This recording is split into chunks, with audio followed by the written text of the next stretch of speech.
Ajib. Beliau katakan hadirin Allah Subhanahu wa taala, bagaimana kekuatan yang Allah berikan kepada baginda Rasulullah sallallahu alaihi wasallam. Dalam sunnah Nabi kekuatan sangat hebat. Hanya dengan isyarat telunjuk Nabi SAW itu bulan terbelah. Tidak ada kekuatan negara super power yang bisa membelah bulan sekarang ini. Kekuatan bom atom, kekuatan senjata pun juga nggak bisa itu menembus bulan hadirin. Tapi dengan isyarat Nabi SAW, iqtarabatis sa'atu wan syaqqal qamar, itu bulan terbelah hadirin. Kekuatan apa yang bisa mengalahkan kekuatan telunjuk Nabi kita Muhammad sallallahu alaihi wasallam? Bahkan jasmani Nabi SAW begitu kuatnya hadirin. Nabi SAW katakan bahwasanya Nabi kamu Muhammad SAW diberikan kekuatan 40 orang laki-laki sorga dalam memukul, dalam berjima, dalam makan. Satu orang laki-laki sorga sama dengan 100 orang laki-laki yang paling kuat di dunia ini. Jadi kekuatan jasmani Nabi semampu untuk berjima selama 4.000 kali satu malam. Apa ada di antara tuan-tuan yang bisa 4.000 kali? Dan ini Nabi ucapkan, bukan Nabi waktu itu masih umur 30-40 tahun, tidak. Nabi ucapkan dalam umur 60 tahun. Masih semangat, bisa punya kekuatan 4.000 kali hadirin.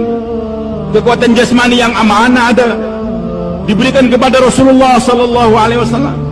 Hadirin subhanahu wa ta'ala, kekuatan rohani Nabi SAW naik langkah pertama, kedua, ketujuh, ke mustawa, mustawa lagi sampai satu batas. Jibril katakan, wahai Muhammad, sampai di sini batasan aku sekarang, kau yang naik sendiri. Kalau aku menembus ini jarak, aku akan terbakar. Hanya Nabi kita Muhammad SAW mampu untuk berjumpa dengan Allah Subhanahu wa ta'ala. Jibril nggak mampu. Jadi kekuatan yang Allah berikan kepada Nabi SAW, kekuatan yang luar biasa, jasmani dan rohani Nabi kita Muhammad SAW. Maka dalam satu sunnah Nabi SAW ada kekuatan yang luar biasa. Kalau kita kerjakan, hadirin subhanahu wa ta'ala, hari ini kita lupakan kekuatan sunnah Nabi SAW. Di zaman Sayyidina Umar radhiyallahu, tentara dikirim, dia mengepung itu benteng lama sekali, tidak terselesaikan, musuh nggak nyerah. Lapor kepada Sayyidina Umar bin Khattab radhiyallahu an, beliau paham, coba kontrol sunnah apa yang kalian tinggalkan sehingga nggak mampu untuk menaklukkan itu musuh. Setelah mereka observasi, mengontrol, ternyata lupa atau sudah lama tidak pakai siwak Nabi Muhammad SAW. Maka cepat-cepat dipotong tudahan kayu, dibagi-bagikan. Ketika para sahabat Nabi memakai siwak Nabi SAW, maka tertanam rasa ru'ub, rasa takut di hati musuh, sehingga mereka pun menyerah. Dibukakan itu benteng, menyerah tanpa peperangan hadirin. Dengan kekuatan sunnah Nabi SAW, umat pun, orang musuh-musuh khawatir. Hari ini orang lain yang memproduksikan miswak syaitan telah menertawakan umat Islam hari ini, mau mengislam itu siwak. Musuh bau, ditertawakan oleh musuh, tapi dengan pakai siwak Nabi SAW, mulut bersih, harum, ridho, ada kekuatan, benteng terbuka. Hadirin Allah Subhanahu wa ta'ala, inilah pentingnya sunnah Nabi SAW. Laksanakan, ikuti, jangan ikut sunnah-sunnah orang lain.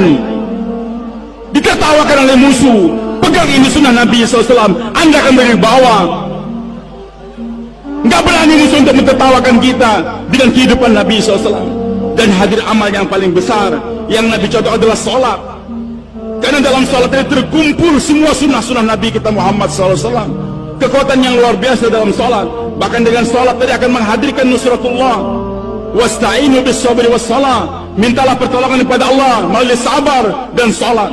Maka dengan sholat terbuka hadir khazanah Allah Subhanahu wa ta'ala. Dan dengan sholat tadi apa yang kita minta dikabulkan oleh Allah. Dengan 2 rakaat sholat Allah kabulkan permintaan ini umat. Hadirin Subhanahu wa ta'ala. Tapi sholat yang mana? Sholat yang dikatakan, yang diinginkan oleh Nabi SAW.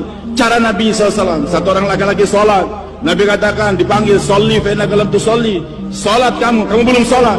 Dia sholat lagi, Nabi katakan, sholli fa innaka lam tusolli. Sholat lagi kamu belum sholat. Sampai 3 kali. Dia katakan, ya Rasulullah, sampai di sini kemampuan saya. Maka Nabi ajarkan bagaimana sholat yang benar, berdirinya tegang, ruku, dan sebagainya. Dan Nabi jelaskan juga kepada umat, shollu kama ra'aitumuni usolli. Sholatlah kamu sebagaimana kalian melihat aku sholat. Maka kalau kita sholat ikut cara Nabi SAW, terkumpul semua sunnah Nabi dalam itu sholat. Maka orang yang mengamalkan sholat dengan benar, dia dalam orang yang menghidupkan sunnah-sunnah Nabi dalam sholat, dia akan mudah untuk menghidupkan sunnah-sunnah Nabi di luar sholat tersebut. Hadirin Subhanahu wa ta'ala, inilah kekuatan yang Allah berikan pada ini umat. Sunnah Rasulullah sallallahu alaihi wasallam, kekuatan batin mereka hubungan pada Allah dan mengikuti sunnah Nabi SAW, buktikan dalam sholat mereka.